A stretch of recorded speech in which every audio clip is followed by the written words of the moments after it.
Assalamualaikum warahmatullahi wabarakatuh. Perkenalkan, nama saya Ibnu Prakoso dari IF2A, NIM D1125 11011. Baik, kali ini saya akan menjelaskan atau meresum buku saya eh, yang berjudul Sistem Politik Indonesia Fase Orde Baru. Sebelumnya mohon maaf karena saya tidak membawa buku saya sudah merangkumnya lewat teks HP saya. Di bab 1 ini, buku ini membahas tentang pengantar transisi politik Indonesia dari rejim otoriter Orde Baru menuju iklim demokratis. Jadi, buku ini menjelaskan akumulasi proses demokratis pergeseran sistem politik yang terjadi secara mendasar, serta merumuskan ragangan atau kerangka berpikir utama mengenai bagaimana Indonesia berjuang mematangkan demokrasinya. Selanjutnya, pada bagian bab 2 atau yang disebut juga pelembagaan sistem politik Indonesia, menjelaskan pelembagaan sistem politik demokratis, pembagian dan pemisahan kekuasaan.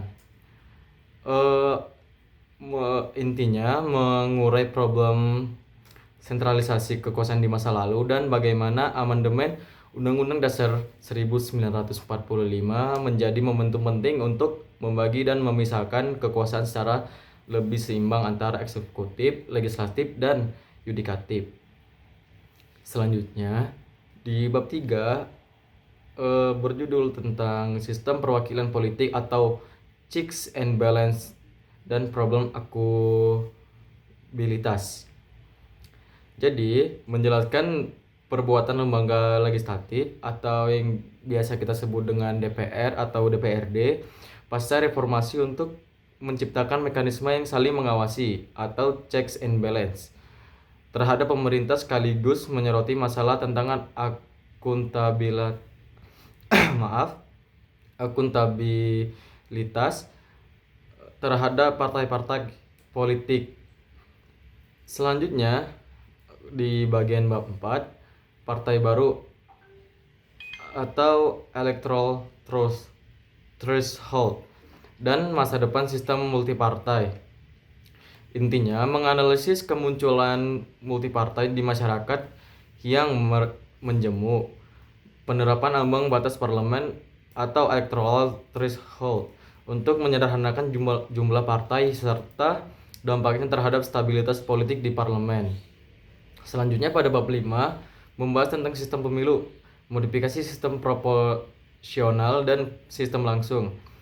Intinya membeda modifikasi sistem pemilu proporsional untuk anggota DPR atau DPRD serta penerapan pemilu pemilihan langsung untuk DPD, presiden atau wakil presiden, dan kepala daerah atau pilkada, serta hubungannya dengan stabilitas pemerintah. Selanjutnya pada bab 6, partisipasi publik budaya politik Indonesia dan demokrasi. Intinya menganalisis bagaimana budaya politik masyarakat Indonesia memengaruhi tingkat partisipasi publik dan pola memilih, serta mengidentifikasi problem keterwakilan di mana aspirasi rakyat belum sepenuhnya tersalurkan dengan baik. Selanjutnya pada bab 7, desentralisasi dan pembangunan. Sebuah perdebatan yang membahas perubahan relasi kekuasaan antara pemerintah pusat dan daerah. Intinya mengurai konsep desentralisasi serta memaparkan perdebatan atau yang bisa kita sebut pro dan kontra mengenai apakah penyerahan wewenang ke daerah benar-benar mempercepat pembangunan atau justru atau justru memicu masalah baru. Untuk bab 8, otonomi daerah dan masalah demokratis di daerah, yang membahas kehidupan demokrasi di tingkat lokal yang bisa kita sebut dengan provinsi, kabupaten, atau kota. Intinya meneliti penguatan peran DPRD dan dinamika politik lokal. Bab ini menyoroti bahwa demokratis daerah di situ memberi kebebasan lokal, namun di sisi lain memicu persoalan seperti munculnya elit dominan baru atau raja-raja kecil.